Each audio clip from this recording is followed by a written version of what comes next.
सोनम वांगचुक को गिरफ्तार कर लिया गया है। भड़काऊ भाषण देने का आरोप है। वांगचुक को पुलिस ने अब से कुछ देर पहले गिरफ्तार कर लिया है। जब तक हमारे लद्दाख की ये आवाज सुनी नहीं जाती, जब तक सरकार लद्दाख पर ध्यान न दे। 2019 में आपने पहले 3 बिंदुओं में लद्दाख को 6वें शेड्यूल में संरक्षित रखने का वादा किया था। लद्दाख में सोनम वांगचुक को अरेस्ट कर लिया है नेशनल सिक्योरिटी एक्ट के तहत, जो एक टेररिस्ट के लिए लगाई जाती है।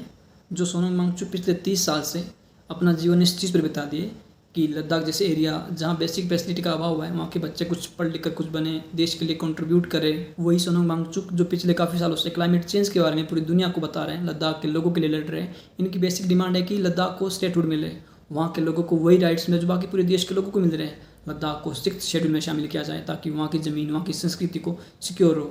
आज उस सोनम वांगचुक को नेशनल सिक्योरिटी एक्ट के तहत गिरफ्तार कर लिया गया है। बीजेपी के लिए जो भी किसी भी प्रकार का कुछ भी क्रिटिसिज्म करे या कुछ भी किसी भी प्रकार का भी प्रोटेस्ट करे, कुछ भी डिमांड करे जो इनके एजेंडा के अगेंस्ट हो, वो उनके लिए टेररिस्ट हैं, गद्दार हैं।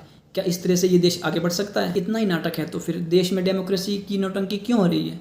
सोनम वांगचुक जैसे कितने सारे लोग जो सिर्फ मुद्दों की लड़ाई लड़ना चाहते हैं, उन चीज़ों पर बात करना चाहते हैं जिनसे एक्चुअली देश की जनता को फ़र्क पड़ रहा है, उनको क्यों इस तरह दबाया जा रहा है? मैं आप लोगों से भी ये पूछना चाहूँगा कि आज आप लोगों के लिए सोनम वांगचुक देशद्रोही हो गए।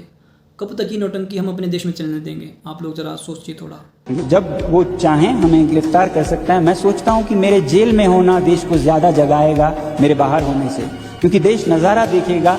जो आदमी देश विदेश से भारत के लिए मैग्सेसे से लेके रोलेक्स अवार्ड से लेके पीसीओ पुरस्कार लाता है, 8 तो यूनिवर्सिटीज़ के ऑनररी डॉक्टरेट्स लाता है, देश का नाम ऊंचा करता है, यहाँ के ज्ञान को निर्यात करता है और चीन जैसे देशों के खिलाफ बायकॉट चाइनीज प्रोडक्ट्स का मुहिम चलाता है, जो आगे ले जाके सरकार भी उसे आगे बढ़ाती है। उसी आदमी को हम आज ऐसे दोषों में जेल डाल रहे हैं। ये नज़ारा जब वो देखेंगे तब वो समझेंगे कि आज देश कैसे चल रहा है। तो इसलिए मैं सोचता हूँ मेरी देश सेवा की यही एक आखिरी कड़ी रह गई।